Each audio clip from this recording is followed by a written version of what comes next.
അല്ലെങ്കിൽ ഒരു trip plan ചെയ്ത് ഒന്നില്ലെങ്കിൽ പൈസ ഉണ്ടാവൂല, അല്ലെങ്കിൽ വീട്ടിൽ നിന്ന് വിടൂല. ഞാനാണെങ്കിൽ കേട്ടത് വണ്ടി എടുത്ത് വന്നു എങ്ങനെയൊക്കെയോ പറഞ്ഞ് വീട്ടിൽ നിന്ന് ഇറക്കി. അമ്മയുടെ സ്വന്തം അശ്വിൻ ഓരോരുത്തരും നുള്ളിപ്പറക്കി യാത്ര തുടങ്ങി.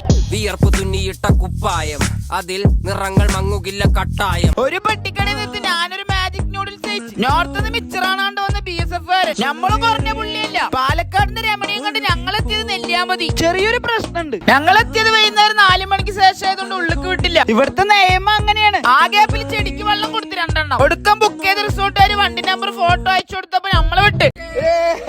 ചുരം കയറിയപ്പോ ഇരുട്ടായി. റൂമിന്റെ അടുത്തുള്ള അങ്ങാടി നിർത്തി ഫുഡ് കഴിക്കാൻ. ആകെ ഒരു ഹോട്ടൽ ഉണ്ടായിരുന്നു, അവിടുത്തെ ഫുഡ് കഴിഞ്ഞു. അവരെ പറഞ്ഞിട്ട് കാര്യമില്ല, തിരക്കില്ലാത്ത അങ്ങാടിയാണ്. അവസാനം ഫുഡ് തപ്പി ഞങ്ങളെത്തിയത് ഇവിടെയാണ്. ലേശം വെയിറ്റ് ചെയ്താലും ഫുഡ് കിട്ടി. ഇവിടെയാണ് നമ്മളെ സ്റ്റേ. 2 നില റൂമൊക്കെ. നമ്മളിപ്പോ ആരാ? യുദ്ധത്തിന് പോകാനുള്ള സ്ഥലം കണ്ട പ്രത്യേക ഫീലാ. അത് പിന്നെ കണ്ണാടി കണ്ട അങ്ങനെയാണ്. കുറച്ചേരം ഡാൻസ് കളിച്ച് ക്ഷീണായപ്പോ വലിയൊരു ചപ്പാത്തി. മേലെ പോയി ഞാൻ കിടന്നു. നാളെ നേരത്തെ വീഡിയോ എടുക്കണം. അപ്പൊ സലാം.